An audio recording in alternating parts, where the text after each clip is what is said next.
Hello everyone, हम NCERT कक्षा 12 का अध्याय 11 देख रहे थे। विकिरण एवं द्रव्य की द्वैत प्रकृति। हमने पूरा पाठ पढ़ लिया था। अब हम इसका सारांश देखने वाले हैं, जो कि बहुत ज़्यादा इम्पोर्टेंट है। इसमें आपको कई इम्पोर्टेंट परिभाषाएं मिलेगी, डेफिनेशन मिलेगी, जिनको आप एग्ज़ाम में ज्यों का त्यों लिख सकते हो। काफ़ी अच्छी लैंग्वेज में आपको यहाँ पे डेफिनेशन देखने को मिलेगी। पूरे पाठ का ये निचोड़ है, ये सार है। पहला पॉइंट हम देखते हैं। इसमें हमें कार्यफलन की परिभाषा यहाँ पे प्राप्त होगी कि कार्यफलन क्या होता है। कि किसी इलेक्ट्रॉन को धातु से बाहर निकालने के लिए न्यूनतम ऊर्जा को ही क्या कहते हैं, धातु का कार्यफलन कहते हैं। यह हर एक धातु के लिए अलग अलग होता है। ठीक है, तो कार्यफलन तो क्या होगा, न्यूनतम ऊर्जा होगी। इतनी ऊर्जा तो चाहिए ही चाहिए किसी इलेक्ट्रॉन को धातु की सतह से बाहर निकालने के लिए। और धातु पृष्ठ से इलेक्ट्रॉन उत्सर्जन के लिए आवश्यक ऊर्जा, और अगर उसको बाहर निकल के आगे चलना है तो वो कार्यफलन φ0 से क्या होगी, अधिक होगी। को हम तीन विधियों से, एक तो उपयुक्त तापन द्वारा, एक प्रबल विद्युत क्षेत्र द्वारा, और एक उपयुक्त आवृत्ति के प्रकाश द्वारा विकिरित करने से दी जा सकती है। अगला पॉइंट हम देख रहे हैं, सेकंड नंबर पॉइंट। इसमें हम प्रकाश विद्युत प्रभाव की परिभाषा देखेंगे कि प्रकाश विद्युत प्रभाव धातुओं से क्या होता है, इलेक्ट्रॉनों के उत्सर्जन की परिघटना है। जो कब होती है, धातुओं से उपयुक्त आवृत्ति के प्रकाश से प्रदीप्त करने पर। ये इन्होंने यहाँ पे बीच में रीजन दे दिया। वैसे तो ये क्या है कि प्रकाश विद्युत प्रभाव धातुओं से इलेक्ट्रॉनों के उत्सर्जन की परिघटना है। कब, जब उपयुक्त आवृत्ति के प्रकाश से प्रदीप्त करने पर। तो ये आपको बीच में कारण लिखना है कि प्रकाश विद्युत प्रभाव धातुओं से उपयुक्त आवृत्ति के प्रकाश से प्रदीप्त करने पर इलेक्ट्रॉनों के उत्सर्जन की परिघटना है। अब क्या होता है कि ये डिपेंड करता है कि हर एक जो धातु है उसका कार्यफलन अलग अलग होता है, जिस वजह से जो अगर जिन धातुओं का कार्यफलन कम होता है उनके लिए तो हमें कम ऊर्जा की आवश्यकता होगी बाहर निकलने के लिए, और जिनके लिए ज़्यादा है उसके लिए ज़्यादा ऊर्जा की आवश्यकता होगी। तो कुछ धातुएं पराबैंगनी प्रकाश से प्रतिक्रिया करते हैं। पराबैंगनी प्रकाश की जो ऊर्जा है वो दृश्य प्रकाश से ज़्यादा होती है। तो ऐसी धातुएं जिनका कार्यफलन ज़्यादा है वो तो क्या होती है, पराबैंगनी प्रकाश से प्रतिक्रिया करती है, जबकि दूसरे दृश्य प्रकाश के लिए भी सुग्राही होते हैं जिनका कार्यफलन कम है। तो इसमें क्या होता है कि प्रकाश विद्युत प्रभाव में प्रकाश आपतित होता है किसी मेटल पर और इलेक्ट्रॉन बाहर निकलते हैं, यानी कि क्या होती है, विद्युत ऊर्जा उत्पन्न होती है। तो प्रकाश ऊर्जा का विद्युत ऊर्जा में ये क्या होता है, रूपांतरण होता है। तो ये इस प्रकार से ऊर्जा का एक रूप से दूसरे रूप में रूपांतरण है, जिसको हम कहते हैं क्या, संरक्षण का नियम। कौन सा, ऊर्जा संरक्षण का नियम। और प्रकाश विद्युत उत्सर्जन या प्रकाश विद्युत प्रभाव क्या है, एक तात्क्षणिक क्रिया है। ये तुरंत होने वाली क्रिया है, उसी समय हो जाएगी। इसमें कोई काल पश्चता नहीं होती। इसके कुछ विशिष्ट लक्षण होते हैं। आगे हम अगला पॉइंट देखते हैं। देखें, काफ़ी अगला पॉइंट बहुत इंपॉर्टेंट है। एक लाइन का आपका क्वेश्चन इसमें बन सकता है कि प्रकाश विद्युत धारा जो है वो किन किन बातों पर निर्भर करती है।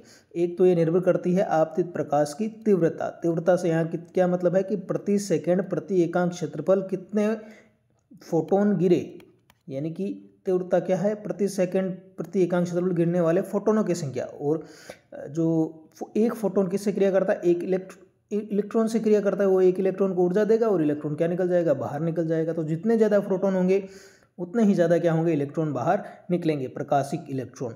तो एक तो तीव्रता पर निर्भर करते हैं, दूसरा दो इलेक्ट्रोडों के बीच लगाया गया विभवांतर पर भी निर्भर करते हैं। जैसे जैसे विभवांतर बढ़ाओगे वैसे वैसे धारा बढ़ेगी, क्योंकि क्या होगा, पहले कुछ इलेक्ट्रॉन एनोड तक पहुँच रहे होंगे, जैसे जैसे बढ़ाओगे ज़्यादा इलेक्ट्रॉन एनोड तक पहुँचेंगे, लेकिन एक समय बाद ये धारा भी क्या हो जाएगी, स्थिर हो जाएगी। तो दूसरा क्या है, विभवांतर पर निर्भर कर रहा है। और तीसरा क्या है, उत्सर्जक के पदार्थ की प्रकृति पर निर्भर करती है, कि जो उत्सर्जक पदार्थ होता है उसमें कितने मुक्त इलेक्ट्रॉन है, उस बात पर भी वो क्या करती है, निर्भर करती है। तो पदार्थ की प्रकृति पर भी निर्भर करती है। तो एक तो तीव्रता पर निर्भर करती है आपतित प्रकाश की, एक इलेक्ट्रोडों के बीच विभवांतर पर निर्भर करती है, और एक पदार्थ की प्रकृति पर निर्भर करती है।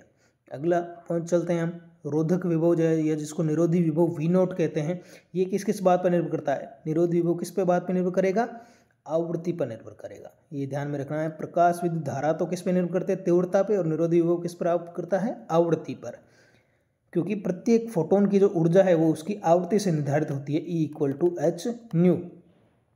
और उत्सर्जक पदार्थ की प्रकृति पर भी निर्भर करता है।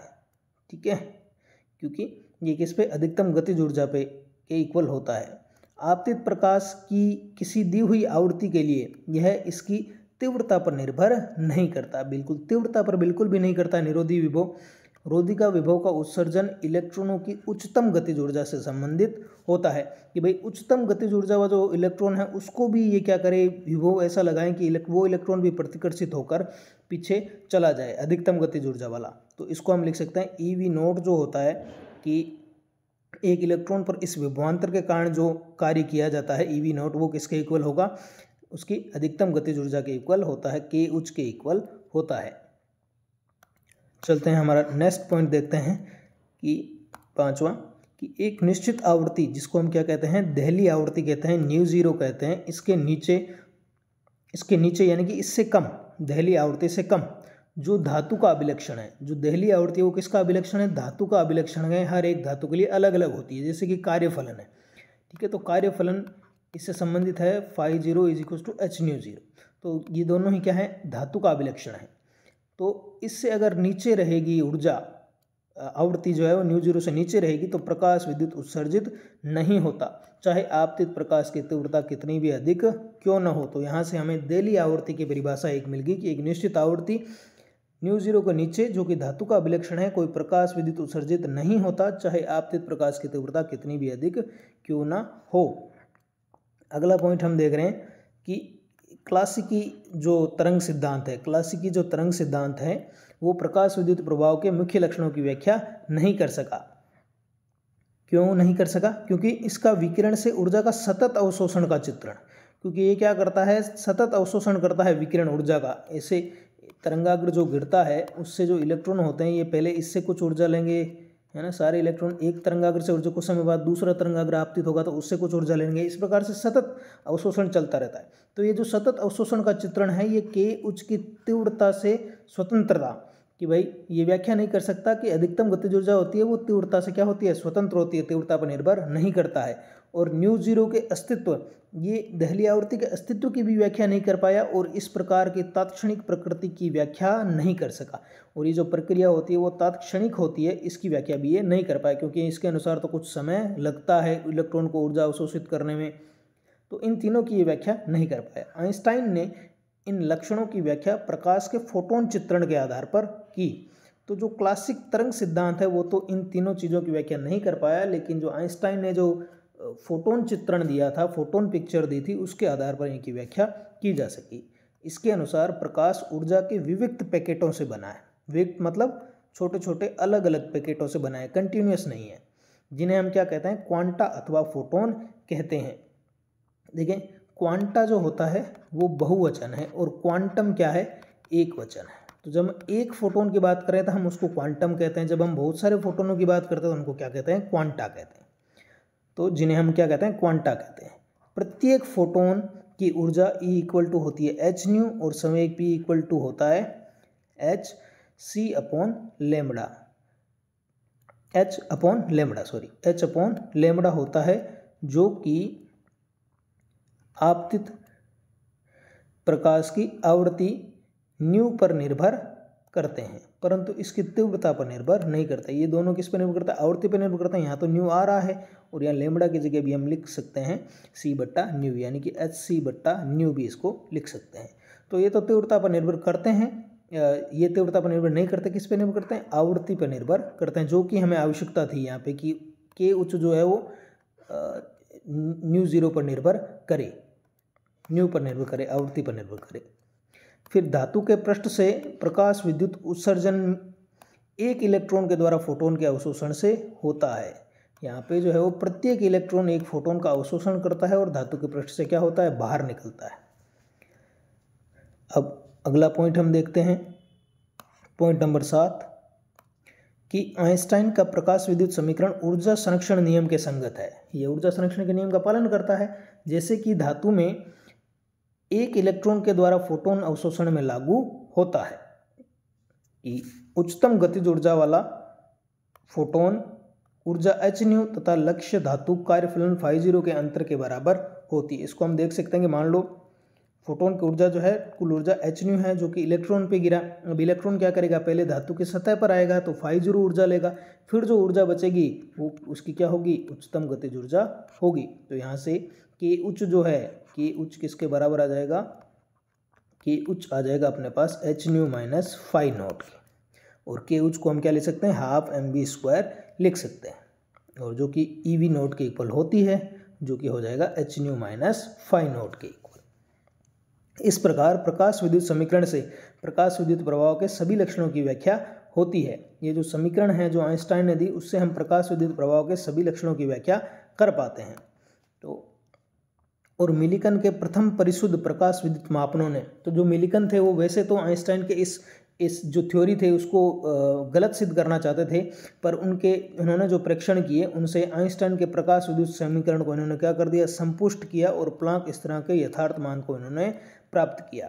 इससे आइंस्टाइन द्वारा प्रवर्तित विद्युत चुंबकीय विकिरण का कण अथवा फोटोन वर्णन क्या हुआ, स्वीकृत हो गया। किसके प्रयोगों से, मिलिकन के प्रयोगों से। फिर हम बात करेंगे विकिरण की द्वैत प्रकृति। द्वैत प्रकृति का मतलब है तरंग तथा कण की प्रकृति। तो प्रयोग के स्वरूप यह निर्धारित होता है कि तरंग अथवा कण के रूप में वर्णन प्रयोग के परिणाम को समझने के लिए सर्वाधिक उपयुक्त है। तो जो भी प्रयोग हम करते हैं उसके परिणाम को अगर हमें समझना हो तो या तो हमें कण रूप का यूज करना पड़ेगा या फिर तरंग रूप का यूज करना पड़ेगा। एक समय पे एक ही रूप जो होता है वो कार्यकारी सिद्ध होता है। इस तर्क के साथ कि विकिरण तथा पदार्थ प्रकृति में समन्वित हैं, कि विकिरण और पदार्थ अलग अलग चीज़ें नहीं हैं, इनकी प्रकृति सेम ही है। ये क्या है, ये ऊर्जा का ही एक रूप है अलग अलग। तो लुई दे ब्रोगली के पदार्थ यानी कि पदार्थ कणों को तरंग जैसा लक्षण प्रदान किया। तो लुई दे ब्रोगली ने कहा कि जब विकिरण और पदार्थ सम्मिलित हैं तो जो पदार्थ कण हैं वो भी, उनके साथ भी एक विकिरण होना चाहिए, तरंग होनी चाहिए। तो गतिमान पदार्थ जो होते हैं उनके कणों से जुड़ी तरंगों को हम क्या कहते हैं, पदार्थ तरंग या द्रव्य तरंग अथवा दे ब्रोगली तरंग कहते हैं। तो जो गतिमान पदार्थ कण है, जैसे कि इलेक्ट्रॉन हो गए जो गति कर रहा है, ऐसे कणों से जुड़ी तरंगों को हम क्या कहते हैं, पदार्थ तरंग अथवा दे ब्रोगली तरंग कहते हैं। अगला नेक्स्ट पॉइंट हम देखते हैं 9वां, कि गतिमान कण से संबंधित दे ब्रोगली तरंग दैर्ध्य लेमड़ा और इसके संवेग p में ये संबंध होता है, लेमड़ा इक्वल टू h/p। ये क्या हो गया, दे ब्रोगली संबंध हो गया। ये पदार्थ का दे ब्रोगली संबंध कहलाता है, जिसमें तरंग संकल्पना किसके द्वारा, लेमड़ा के द्वारा। लेमड़ा क्या होता है, तरंग का है एक गुण होता है भाई, ये जो होता है ये लेमड़ा होता है, तो ये तरंग का एक गुण है। और कण संकल्पना, तो संवेग होता है द्रव्यमान इनटू वेग, वो क्या है, एक कण की संकल्पना है। इसमें दोनों संकल्पनाएं निहित है, अंतर्निष्ठ है। दे ब्रोगली तरंग दैर्ध्य पदार्थ कण के आवेश तथा इसकी प्रकृति से स्वतंत्र है। बड़ी इंपॉर्टेंट बात है कि दे ब्रोगली जो तरंग होता है वो पदार्थ कण के आवेश पर यह निर्भर नहीं करता, और इसकी प्रकृति पर भी निर्भर नहीं करता कि कैसा है, पॉजिटिव है या नेगेटिव है, इस बात पे ये निर्भर नहीं करता है। यह सार्थकता केवल उप परमाणुविक कणों, जो छोटे छोटे कण होते हैं, परमाणु के भी अंदर जो छोटे छोटे कण होते हैं उन पर ही लागू होती है, जैसे कि इलेक्ट्रॉन, प्रोटॉन आदि। क्यों, क्योंकि इनके द्रव्यमान अर्थात संवेग क्या होते हैं, बहुत ही कम होते हैं। तो इनके जो द्रव्यमान हैं वो कम होते हैं, इस वजह से ये क्या होता है, इन कणों पर लागू होता है। तो लेमड़ा इनका थोड़ा ज़्यादा होता है। तो इनके लिए ही परिमेय यानी कि क्रिस्टलों में परमाणुीय समतलों के बीच की दूरी का कोटि का होता है, यानी कि लगभग एंगस्ट्रम की कोटि का इनके लिए होता है। ठीक है, परिमेय यानी कि जो परिमित दूरी है उसका होता है, परिमित कोटि का होता है, एंगस्ट्रम की कोटि का, यानी कि 10⁻⁻10 मीटर इस कोटि का होता है, या नैनोमीटर इसको कह सकते हैं अपन, 10⁻⁹ तथापि यह वास्तव में उन स्थूल वस्तुओं के लिए, जो स्थूल वस्तुएं होती है, जो बड़ी वस्तुएं होती है, जो सामान्यतः प्रतिदिन जीवन में मिलती है और मापन की सीमा के बिल्कुल बाहर हैं, बहुत छोटा होता है। तो इनके लिए जो लेमड़ा होता है वो बहुत ही छोटा होता है, कि इनके स्थूल के लिए 10⁻38 मीटर इस कोटि का होता है। तो ये तो मापन की सीमा के क्या है, बिल्कुल बाहर है। तो अब ये महत्वपूर्ण पॉइंट हमने देख लिए। इस पूरे पाठ का जो निचोड़ था, काफ़ी अच्छे पॉइंट्स थे। अब यहाँ पे एक हमें सारणी दी गई है जिसमें हमारे पास विभिन्न भौतिक राशियाँ दी गई है, जिनकी विमाएँ आपको पूछी जा सकती है, मात्रक पूछे जा सकते हैं, किस फॉर्मूले से हम मात्रक निकाल सकते हैं, विमा निकाल सकते हैं, वो हमें दिया हुआ है। तो ये भी काफ़ी इम्पोर्टेंट है। अब देखें, अब ये जो विचारणीय विषय है ना, ये आपके अगर कुछ मिसकंसेप्शन रह जाते हैं इस पाठ को समझने में, अगर आपने पाठ को पढ़ा और कुछ चीज़ें मिसकंसेप्शन जो जनरल होते हैं कि आप वो मतलब तो कुछ और होता है लेकिन हम कि उसका मतलब कुछ और निकाल लेते हैं, तो यहाँ पे ये उन डाउट्स को क्लियर करते हैं। ये पॉइंट भी बहुत ज़्यादा इंपॉर्टेंट है, तो इनको हम एक बार देख लेते हैं। जो पहला पॉइंट है वो क्या कहता है कि किसी धातु में मुक्त इलेक्ट्रॉन इस अर्थ में मुक्त हैं। हम कहते हैं ना कि जो धातु होते हैं या चालक होते हैं उनमें मुक्त इलेक्ट्रॉन होते हैं, उसका मतलब ये नहीं कि वो धातु से बाहर भी निकल जाएंगे ऐसे मुक्त हैं, ऐसा नहीं है। वो मुक्त हैं, इस रूप में मुक्त हैं कि वे धातु के भीतर एक स्थिर विभव के अंतर गतिमान होते हैं। हम ऐसा मानते हैं कि ऐसा कुछ स्थिर विभव होता है, इसके अंदर ही इलेक्ट्रॉन गतिमान है, इससे बाहर नहीं निकलता वो। तो यह केवल एक सन्निकट है, हमने एक अप्रोक्सीमेशन कही है हमने, वो भी क्या है, सन्निकट है। वो भी हमने फिक्स नहीं है कि ऐसा एक स्थिर ही है। वास्तव में वो क्या होता है, इस प्रकार का एक विभव होता है, विभव कूप हम उसको कहते हैं। लेकिन हमने भी उसको क्या मान लिया कि एक स्थिर विभव मान लिया, एक अप्रोक्सीमेट हमने वैल्यू मान ली कि इतनी वैल्यू जो है वो उससे बंधा हुआ है। तो वे धातु के बाहर निकलने के लिए मुक्त नहीं होते। धातु के अगर उनको बाहर निकलना है तो उनको इतनी ऊर्जा, इस जो स्थिर विभव है उसके अनुरूप ऊर्जा इनको देनी पड़ेगी। तो उन्हें धातु से बाहर जाने के लिए अतिरिक्त ऊर्जा की आवश्यकता होती है। ठीक है बच्चों, तो मुक्त का मतलब ये नहीं कि वो एकदम बाहर जाने के लिए ही मुक्त है। दूसरा पॉइंट हम देखते हैं कि किसी धातु में सभी मुक्त इलेक्ट्रॉनों की ऊर्जा समान नहीं होती।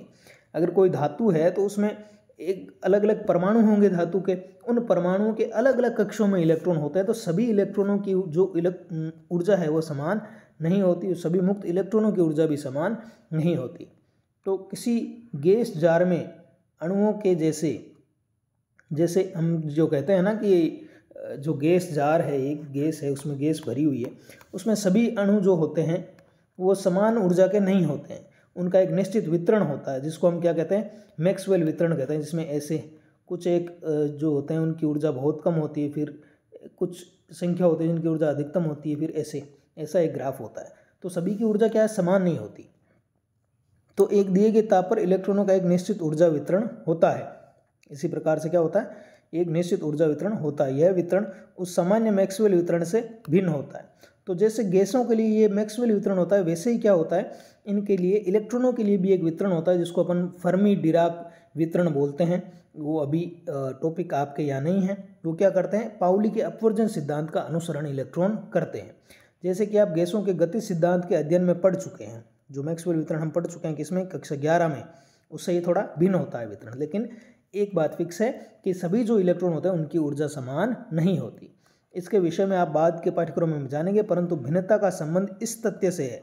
मेन जो पॉइंट जो मैक्सवेल वितरण से इलेक्ट्रॉनों के वितरण को भिन्न करती है वो क्या है कि इलेक्ट्रॉन पाउली के अपवर्जन सिद्धांत का अनुसरण करते हैं। पाउली का अपवर्जन सिद्धांत क्या होता है कि जो दो इलेक्ट्रॉन हैं वो समान जो है वो ऊर्जा स्तरों में नहीं रह सकते, उनके लिए अलग अलग ऊर्जा स्तर होने चाहिए। कि 4 जो क्वांटम संख्याएं होती हैं उनमें से एक तो मिनिमम क्या होनी चाहिए, अलग होनी चाहिए। जैसे 4 जो क्वांटम संख्याएं L, M, M और MS, तो इन चारों में से कम एक तो अलग होनी चाहिए। तो ये होता है पाउली का अपवर्जन सिद्धांत। तो इसकी ये क्या करते हैं, इलेक्ट्रॉन पालना करते हैं। इस वजह से ये क्या होती है, इनकी ऊर्जाएं क्या होती है, भिन्न भिन्न होती है। अगला पॉइंट हम देखते हैं तीसरा, कि किसी धातु में मुक्त इलेक्ट्रॉनों के ऊर्जा वितरण के कारण, वे सबकी ऊर्जा समान नहीं होता, कुछ ऊर्जा का वितरण होता है। धातु से बाहर आने के लिए इलेक्ट्रॉन के द्वारा अपेक्षित ऊर्जा भिन्न इलेक्ट्रॉनों के लिए भी क्या होती है, भिन्न भिन्न होती है। तो कोई जो इलेक्ट्रॉन है उसको बाहर आने के लिए बहुत कम ऊर्जा चाहिए, किसी इलेक्ट्रॉन को उससे थोड़ी ज़्यादा चाहिए, किसी इलेक्ट्रॉनों को और थोड़ी ज़्यादा चाहिए। ठीक है, तो जो इस प्रकार से जो व्यवस्थित रहते हैं इलेक्ट्रॉन, तो जो इनमें उच्चतम ऊर्जा वाले इलेक्ट्रॉन होते हैं तो उनको तो बहुत कम ऊर्जा चाहिए सतह तक आने के लिए। तो जो उच्चतम ऊर्जा वाले इलेक्ट्रॉन हैं जिनको बहुत कम ऊर्जा चाहिए, उस ऊर्जा जिससे को पाकर वो सतह पर आ जाएं, जो न्यूनतम ऊर्जा है उसको हम कहेंगे कार्य फलन। तो उच्चतर ऊर्जा वाले इलेक्ट्रॉनों की धातु से बाहर आने के लिए कम ऊर्जा वाले इलेक्ट्रॉनों की तुलना में कम अतिरिक्त ऊर्जा की आवश्यकता होती है। और कार्यफलन धातु से बाहर निकलने के लिए किसी इलेक्ट्रॉन के द्वारा अपेक्षित न्यूनतम ऊर्जा है। तो न्यूनतम ऊर्जा होती है कार्यफलन की, जो किसी इलेक्ट्रॉन को चाहिए बाहर आने के लिए। ठीक है, तो ये उच्चतम ऊर्जा वाले इलेक्ट्रॉन के लिए ही होती है। अगला पॉइंट हम देखेंगे चौथा, कि प्रकाश विद्युत प्रभाव से संबंधित प्रयोगों में केवल यही अंतर्निहित है कि द्रव्य के साथ प्रकाश की अन्योन्य क्रिया में, देखें ऐसा कहा है कि हम जो प्रकाश विद्युत प्रभाव, उसमें हम ऐसा नहीं कहते कि प्रकाश जो है वो कणों से मिलकर बना है। हम ऐसा कहते हैं कि प्रकाश इस प्रकार से इलेक्ट्रॉनों से अन्योन्य क्रिया करता है जैसे कि वह ऐसे कणों से मिलकर बना हो, ऐसी इकाइयों से मिलकर बना हो जिनकी ऊर्जा h हो। देखें इस भाषा को हम देखते हैं कि प्रकाश विद्युत प्रभाव से संबंधित प्रयोगों में केवल यही अंतर्निहित है कि द्रव्य के साथ प्रकाश की अन्योन्य क्रिया में, देखिए द्रव्य यानी कि पदार्थ, जहां हम इलेक्ट्रॉन की बात कर रहे हैं, उसके साथ प्रकाश की अन्योन्य क्रिया में ऊर्जा का अवशोषण h की विविध इकाइयों में होता है। तो ऊर्जा जो अवशोषित करते हैं इलेक्ट्रॉन वो h की डिस्क्रीट विविध इकाइयों के रूप में ही करते हैं। यह बिल्कुल ही ऐसा कहने के समान नहीं है कि प्रकाश ऐसे कणों से बना है जिनमें प्रत्येक की ऊर्जा h। हम ऐसा बिल्कुल नहीं कह रहे हैं कि प्रकाश ऐसे कणों से बना है जिनमें प्रत्येक की ऊर्जा h। हम तो ऐसा कह रहे हैं कि जो प्रकाश है वो द्रव्य या पदार्थ के साथ अन्योन्य क्रिया में इस प्रकार से व्यवहार करता है कि ऊर्जा का जो अवशोषण होता है द्रव्य द्वारा वो h की विविध इकाइयों के रूप में होता है, पैकेट के रूप में होता है। काफ़ी इंपॉर्टेंट बात है। अगला पॉइंट देखेंगे 5वां कि निरोधी विभव जो होता है V0 पर प्रेक्षण, हमने जो एक्सपेरिमेंट किए थे निरोधी विभव पर, इसकी तीव्रता पर अनिर्भरता और आवृत्ति पर निर्भरता। निरोधी विभव तीव्रता पर निर्भर नहीं करता, आवृत्ति पर निर्भर करता है। यह प्रकाश विद्युत प्रभाव के तरंग चित्रण और फोटोन चित्रण के बीच निर्णायक विभेद कारक है। जो अलग कौन करता है तरंग चित्रण को कण चित्रण से, ये यही एक्सपेरिमेंट है निरोधी विभव का प्रेक्षण। अगला नेक्स्ट अंतिम पॉइंट है इसका 6ठा कि सूत्र जो है लैम्बडा इक्वल टू h/p, जो दे ब्रोगली सिद्धांत है के द्वारा दिया गया पदार्थ तरंग का तरंग दैर्ध्य का भौतिक महत्व है। कि ये जो है वो पदार्थ तरंग जो होती है, जो किसी पदार्थ कण से संबंधित है, उसका तरंग दैर्ध्य का ये भौतिक महत्व है। कैसे कि इसके कला वेग का कोई भौतिक महत्व नहीं होता। जो कला वेग होता है, देखें 2 प्रकार के वेग होते हैं। एक होता है कला वेग, जो पदार्थ तरंग कहते हैं, वो क्या होती है, वो कई प्रकार की तरंगों के अध्यारोपण से मिलकर बनी होती है, यानी कि वो होती है एक वेव पैकेट। तो जो अलग अलग तरंगे हैं उनके जो वेग होता है उसको तो अपन क्या कहते हैं, कला वेग कहते हैं। ठीक है, तो इसका कोई भौतिक महत्व नहीं होता। भौतिक महत्व किसका होता है, ये जो पैकेट होता है तरंगों का, जो हम किसी कण से संबंधित मानते हैं, ये जो तरंगों का पैकेट होता है इसका जो वेग होता है उसको हम कहते हैं समूह वेग, ग्रुप वेलोसिटी। तो पदार्थ तरंग का समूह वेग भौतिकतया अर्थपूर्ण है। तो जो समूह वेग होता है उसका ही अर्थ होता है और ये कण के वेग के बराबर होता है। ठीक है, तरंग कला वेग का कोई महत्व नहीं होता। तो ठीक है साथियों, आज हमने बहुत ही महत्वपूर्ण टॉपिक देखे। इस पाठ के जो कुछ डाउट हो सकते थे, अति महत्वपूर्ण प्रश्न, एकदम इस पाठ का निचोड़ हमने देख लिया है। अब आगे के किसी वीडियो में हम इसके अभ्यास प्रश्नों को करेंगे। तो अगर आपको ये वीडियो पसंद आया हो तो चैनल को सब्सक्राइब करें, अपने दोस्तों के साथ शेयर करें। Thank you.